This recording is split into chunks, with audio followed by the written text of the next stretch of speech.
O GGRC11 soltou o último relatório referente ao mês de abril e nesse vídeo a gente vai analisar juntos todos os pontos desse último relatório e vamos entender, será que o GGRC11 é o fundo mais promissor de logística para 2026, 2027? É sobre isso que a gente vai conversar nesse vídeo. Para você ter acesso ao último RI, é só você entrar no Google e digitar GGRC11 RI, vai cair aqui no site de relação com investidores, você clica aqui em documentos e procura aqui o último relatório de gestão do mês de abril, você vai abrir esse documento. Aqui no comecinho, a gente começa entendendo alguns pontos muito importantes, porque a gente tem os fundos de logística, os classicões mesmo, que eles simplesmente compram os imóveis e alugam para as empresas de logística. O GGRC11, ele é um fundo que ele tem 3 estratégias, a estratégia Build to Suit, Retrofit e Sale Leaseback. Basicamente, ele pode construir um galpão sob medida para o inquilino, ele pode comprar, melhorar, alugar e depois vender, ou ele pode simplesmente comprar e alugar. Então, são 3 estratégias. Hoje o fundo tem 36 imóveis, uma área bruta locável de mais de 786 mil metros quadrados, tem 41 inquilinos e um prazo médio de contratos de 4 anos. O GGRC11 ele vem crescendo bastante, ele tem um histórico bacana desde 2017, ele hoje tem uma cota a mercado sendo negociada aí próximo aos R$10. Na verdade, quando a gente pega a cota hoje a mercado, ela vem há bastante tempo andando de lado, né? Então, nos últimos 6 meses, caindo 1,76. Se a gente pega no ano, caindo 2. Nos últimos 12 meses, menos 3,56. Então, ela dá alguns picos lá para cima, depois ela volta e reposiciona novamente. Essa cota tá andando de lado já há bastante tempo. Hoje, enquanto eu tô gravando o vídeo, ela subiu 1,01, sendo negociada aí próximo dos R$10. Tem uma liquidez diária também bem grande, tem bastante cotistas, né? Quase ultrapassando os 341 mil cotistas, tem um patrimônio líquido hoje de 2,3 bi e também está passando por uma emissão que a gente vai conversar já já. Eu gosto bastante do relatório do GGRC11, principalmente porque a gestão solta esse vídeo aqui no YouTube, então vocês podem depois clicar aqui e assistir o vídeo dos próprios gestores comentando sobre o relatório. Isso aqui devia ser um padrão para todos os fundos, porque tem algumas questões que mesmo você lendo o relatório é muito melhor que o próprio gestor explique para você. E o GGRC11 faz isso e eu gosto bastante desse tipo de comunicação entre gestão e os cotistas. Você pode até assistir o vídeo deles aqui depois. Eles também colocam alguns vídeos aqui do pessoal que sempre fala sobre o fundo. Também tem um vídeo meu aqui quando eu comentei sobre a emissão que eles fizeram. Depois pode clicar e assistir aí também. Mas vamos logo para o que interessa. Eles encerraram esse mês de abril com uma distribuição de 10 centavos por cota, um yield de 0,97. Então, para um fundo híbrido, um fundo de tijolo, pagar 0,97 é um resultado muito bom. Aliás, eu até fiz essa live aqui, onde eu ranqueei os principais fundos híbridos do melhor ao pior. Essa live ainda tá salva, você pode assistir lá, porque nessa categoria de fundos híbridos tem vários fundos, tanto papel quanto tijolo, e essa live ficou muito bacana. Quando a gente olha para o GGRC11, é sempre bom a gente levar em consideração não só o fator do fundo, mas levar em consideração também o setorial do mercado de logística. Para isso, eles comentam um pouquinho aqui embaixo sobre essa questão de logística, como que tá o mercado, tanto macro quanto micro, mas eu também peguei aqui o relatório setorial do Itaú, onde eles comentam um pouquinho mais sobre essa questão do mercado logístico. Aqui a gente nota que nesse primeiro semestre de 2026, eles soltam esses dados aqui comentando que desde o terceiro trimestre de 2018, a vacância no setor logístico, ela vem diminuindo. Então, os principais estados, né, logístico do país, que é Minas Gerais, Rio de Janeiro e São Paulo, a gente nota que lá atrás a vacância estava bem alta ali, próximo da casa entre 15% a 25%. Hoje a gente nota que a média do Brasil está em 6,6%, sendo que a menor vacância fica em Minas Gerais, até por conta da redução dos impostos ali em Extrema, Betim, vários lugares tem muitos pontos, né, muitos polos logísticos muito importantes para o país, então a vacância é muito menor. No Rio de Janeiro 12,3%, em São Paulo 7,5%. Nesse relatório setorial aqui, também eles comentam um pouco mais sobre a questão do preço pedido pelo metro quadrado, que isso daí também vem subindo, a evolução do setor. E aqui um ponto muito importante, os maiores ocupantes do Brasil por metro quadrado, a gente nota que Mercado Livre e Shopee estão disparados aqui, né, pegando praticamente ali a maior fatia dos galpões logísticos que estão posicionados aqui na nossa região de São Paulo, porque eu sou aqui de São Paulo também, mas principalmente em todo o território nacional. Isso aqui mostra o que pra gente? Que o setor logístico, mesmo com todas essas questões econômicas, né? Taxa de juros alta, inflação subindo, IGPM mais alto, PIB reduzindo para 2027, a gente ainda assim tem um mercado muito aquecido. E isso aí é muito bom, principalmente para o GGRC11, eles comentam um pouquinho mais disso aqui no relatório também. Como eu comentei, eles estão passando aqui pela 11ª emissão, eles já captaram aqui 350 milhões de reais e muito em breve, a hora que essa emissão terminar, eles vão lançar mais um relatório já atualizando toda essa questão do fundo e como que eles vão reposicionar esse valor e com certeza vai ter um vídeo aqui no canal mostrando todos esses pontos. Aqui eles comentam sobre alguns investimentos que eles estão fazendo e também alguns desinvestimentos. Isso aqui a gente consegue ver na íntegra depois, entendendo um pouquinho, clicando aqui no link de cada um deles, mas aqui eles comentam a conclusão do Braspark, um ativo logístico de alto padrão localizado no condomínio Braspark, valor de aproximadamente 192,3 milhões com pagamento de compensações de crédito na 11ª emissão de cotas. Por que que isso aqui é muito importante? A gente acabou de ver que as cotas de GGRC11 nos últimos 12 meses, elas estão andando de lado e caindo. Por que que está acontecendo isso? Porque o fundo vem fazendo emissões e ele vem comprando ativos pagando com cotas. É um dos mecanismos que os fundos imobiliários encontraram para não se alavancar demais em um momento de economia muito turbulenta, né? Cenário de juros muito alto aqui no Brasil, tensões econômicas globais lá no Oriente Médio, nos Estados Unidos, inflação alta tanto aqui quanto em outros países.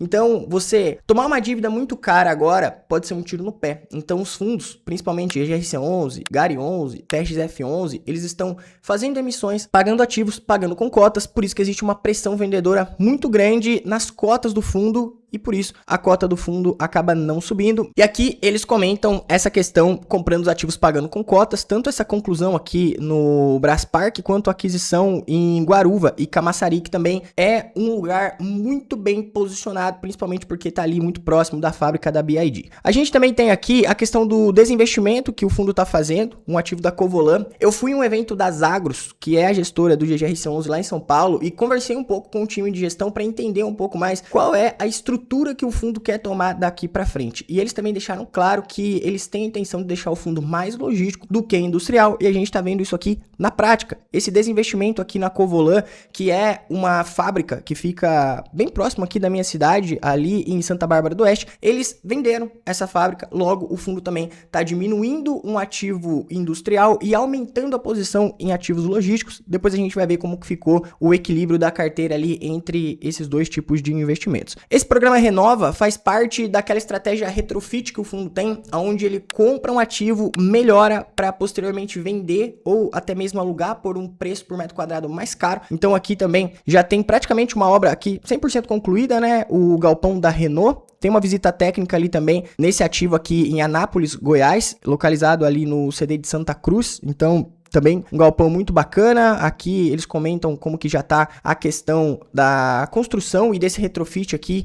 na parte de dentro. Falta só 5% para a conclusão de mais um galpão em breve. Mais um ativo muito bom aí de GGRC11. Essa parte aqui no relatório eu também acho bastante interessante. Na minha visão, todos os fundos poderiam ter isso aqui. Que isso aqui é algo simples da gestão fazer e é algo que é muito proveitoso pra gente. Porque eles colocam aqui 4 perguntas que muito provavelmente você pode ter aí. E você teria que mandar um e-mail pro RI para você ter essas respostas. Sendo que se eles colocam no relatório fica muito mais fácil, né? Como que a gestão enxerga o momento atual do fundo imobiliário? O fundo pretende continuar reciclando ativos? Eles deixam claros que sim. Aqui a questão como que eles enxergam o momento do mercado imobiliário é um pouco mais daquilo que eu já falei para vocês ali na questão do setorial. O fundo continua avaliando novas aquisições mesmo durante a oferta. Eles comentam que sim também, então eles estão captando dinheiro, já captaram mais de 350 milhões, mas eles continuam procurando oportunidades no mercado. Como que a gestão vê o posicionamento do GGRC11 dentro da indústria de FIIs? Como eu comentei, o fundo ele cresceu bastante, né? Depois a gente vai dar uma olhadinha ali no crescimento também da quantidade de cotistas, a liquidez, o patrimonial, mas eles comentam aqui, ó, o GGRC11 vem se consolidando entre os maiores e mais líquidos FIIs da indústria. Então, é realmente um fundo aí que depois que virou base 10 ganhou ainda mais força no mercado. Dando uma olhadinha aqui na DRE, que também é o que mais importa pra gente, porque o fundo pode ter 3 estratégias, pode comprar e vender, pode fazer muita coisa. A gente precisa ver se ele tá ganhando dinheiro com essa estratégia, tá sendo eficiente, né? Então aqui em abril, o fundo gerou um resultado de 23 milhões, a receita de locação, que é o aluguel que ele recebe pelos imóveis, 19,4, lucros imobiliários, o dinheiro que ele faz nas vendas, receita de renda variável aqui também, 2 milhões, receita de renda fixa, que é o caixa do fundo aplicado ali na renda fixa, e outras receitas, tirando as despesas aqui de 4,2 milhões, o fundo gerou um resultado de 18,7 e distribuiu 21,4. Ele pegou uma gordurinha de um não recorrente que eles já vinham recebendo aí de vendas passadas e mantiveram os 10 centavos. Aqui a gente também tem a questão do guidance. No próprio vídeo que a gestão libera, eles comentam que a intenção é manter esses 10 centavos por cota aqui. Eles não prometeram nada, porque o mercado ainda está em muita volatilidade por conta das questões econômicas, por tudo que pode acontecer no Brasil, mas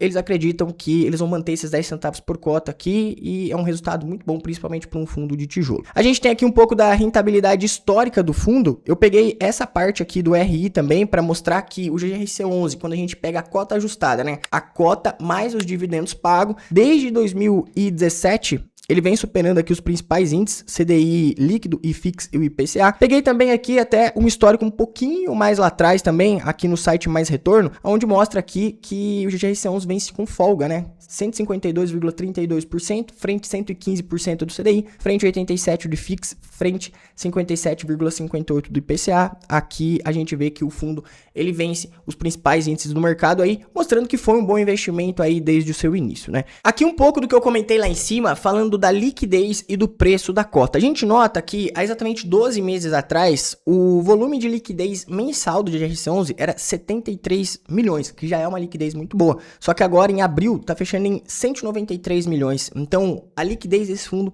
é realmente um ponto muito relevante, principalmente para o investidor pessoa física e também para os investidores institucionais. Quanto maior fica o fundo, mais liquidez ele tem. Isso também atrai investidores institucionais, até o investidor gringo lá fora pode olhar e montar uma posição interessante aqui, porque é um fundo muito líquido, é fácil de você comprar e vender, então isso aí também é muito bom. Aqui um ponto chave também para a gente definir se o GRC11 é um fundo promissor ou não para 2026, 2027. Quando a gente analisa a alavancagem, a gente tem que analisar os CRIs, que são as dívidas que o fundo precisa pagar e também as obrigações que o fundo tem em relação aqui, obrigações de rendimentos, né, os rendimentos que o fundo paga, as taxas de administração, ITBIs, retenções, obrigação por aquisições de ativos, que são outros tipos de dívidas. A gente pode calcular a alavancagem aqui fica bem um ponto para mim, que eu acho que todos os fundos já poderiam deixar aqui na cara do gol a porcentagem de alavancagem. Como aqui não tem, a gente pode fazer a conta, que também é uma conta bem simples, mas para mim eles poderiam colocar. Então a gente tem aqui de 265 milhões de reais. Então vamos colocar aqui 265 dividido pelo PL, que é 2,4 bilhão. A gente faz aqui vezes 100 e a gente chega numa alavancagem de 11%. Então, a alavancagem do GRC11 bem controlada. Se a gente quisesse fazer uma conta geral para entender qual que é a dívida em relação ao patrimônio líquido, a gente poderia somar aqui também 265, 270, mais as obrigações que o fundo tem aqui de 217 milhões de reais e a gente divide pelos mesmos 2,4 bi. Vamos chegar aqui em uma alavancagem total de 20%. Então, a gente considera aqui os CRIs 11%, a alavancagem total 20%. Também uma alavancagem bem controlada, principalmente nessa taxa aqui, IPCA mais 8 ao ano, é uma dívida muito baixa em relação aos outros ativos que a gente tem aí no mercado, com dívidas bem mais altas e alavancagem bem mais alta também. Aqui a gente também tem a questão da distribuição da receita. Isso aqui é um ponto que, como eu venho acompanhando o fundo aí ao longo dos anos, eu gostei bastante dessa distribuição por ativos. Eles vão mudar isso aqui, principalmente depois que eles pegarem todo o dinheiro da última emissão e adicionarem os novos ativos, vão ter novos inquilinos também, então essa diversificação aqui ela pode ficar ainda melhor.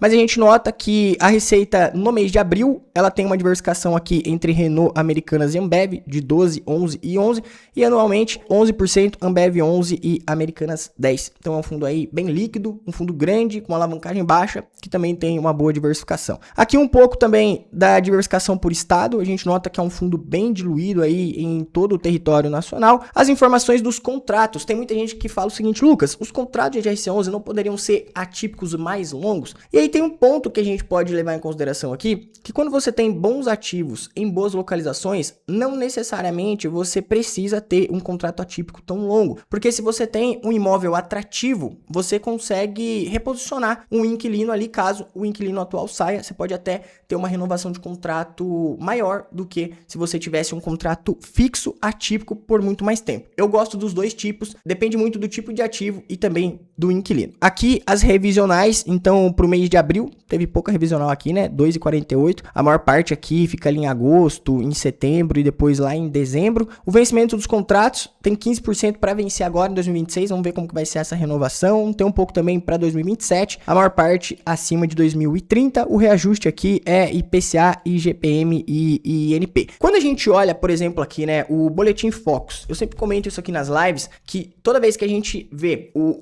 IGPM subindo, isso por um lado é bom para os fundos imobiliários, por outro lado isso daí também pode ser ruim. Quando a gente pega aqui o IGPM, ó, essa linha aqui, a gente nota que o IGPM saiu de 5,50 para 5,91 para 6%. Quando a gente tem um fundo igual o GGRC11 aqui, que você tem 7,43% do reajuste dos aluguéis através do IGPM, se o IGPM sobe, isso é bom. Mas, ao mesmo tempo, também pode ter algum tipo de conversa entre o inquilino e a gestão do fundo, porque se sobe demais, isso aí acaba dificultando um pouco a receita, o lucro do inquilino que está ali dentro. Então tem o ponto bom e tem o ponto ruim. Isso aqui não pode subir demais, por isso que a gente sempre tem que estar analisando aqui o Boletim Focus, a inflação, o PIB, o câmbio, a Selic e também o IGPM. Mas aqui o GGRC11 tem uma fatia pequena aqui dos contratos por IGPM, a maior parte aqui é pelo IPCA, que também está subindo. Aqui, a configuração de tudo aquilo que a gente viu ali na parte de cima do relatório, né? Eles fazendo ali aquela questão do desinvestimento na Covolan e investindo em outros ativos logísticos. Hoje, 70% do portfólio de GRC11 está em ativos logísticos. Tem aqui 13% industrial e 16% híbrido. Eu não me recordo, tá? Mas eu acredito que essa é a maior fatia de ativo logístico da história do fundo. Depois, se alguém tiver essa informação, pode colocar aí nos comentários, tá?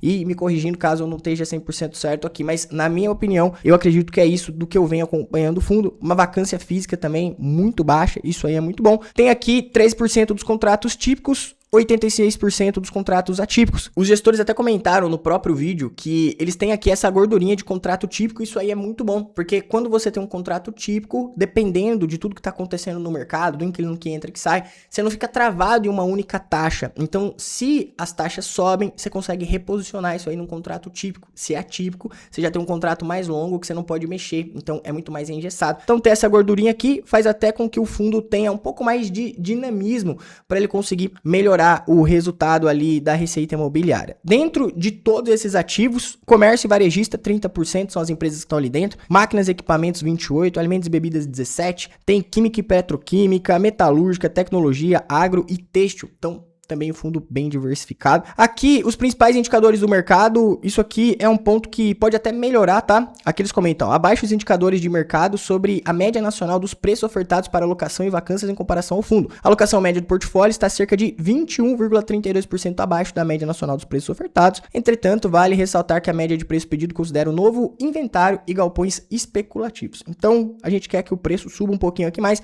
porque galpões mais novos, melhores em boas localizações, o preço médio de locação por metro quadrado também sobe, isso aí vai melhorando a receita do fundo. Aqui o número de cotistas, então em novembro de 2025, pouco tempo atrás, né, tinham 220 mil cotistas, agora eles saltaram aqui para mais de 340, um crescimento de 3,82, então isso aqui é resultado do bom trabalho que o fundo vem fazendo, acredito que também por conta da transparência que o GGRC11 vem colocando aqui nos relatórios, então isso aí vem ganhando um pouco mais a confiança do cotista, o fundo vem crescendo bastante, e aqui um pouco dos ativos, eles têm esse selo aqui do Renova, que são os ativos que passam por retrofit e tudo mais, tem vários e vários imóveis, os imóveis que eles adicionaram recentemente aqui de galpões logísticos, e aqui os imóveis que ainda estão aqui em desenvolvimento, que eles comentaram lá em cima, e o desinvestimento aqui no ativo da Covolan em Santa Bárbara do Oeste. E aqui um pouco dos inquilinos que o fundo tem, então tem grandes inquilinos aí, principalmente com o Ambev, a Volkswagen, Casas Bahia, Açaí, então tem vários e vários inquilinos. Conclusão final, lendo esse último relatório, o GGRC11 é um fundo que ele vem crescendo a cada mês, a cada semestre, a cada ano. Eu continuo gostando bastante do fundo, a cota ainda continua sendo muito penalizada no mercado, porque, como eu comentei, o fundo fez uma emissão, tá fazendo outra, comprou ativos pagando com cotas, então a gente tem uma pressão vendedora no curto prazo. Pode ser que essa cota continue andando de lado por mais tempo, mas isso não tira a eficiência operacional que o fundo tá tendo, pagando esses 10 centavos de rendimento. E, na minha opinião, o GGRC11 continua como uma oportunidade, mas é claro, isso aqui não é uma indicação. Baixe o relatório, faça a sua própria análise para você ter a sua própria opinião e comenta aqui embaixo o que você acha do GGRC11. Para você é compra, é venda ou você tá segurando a mão? Comenta aí, te vejo no próximo vídeo.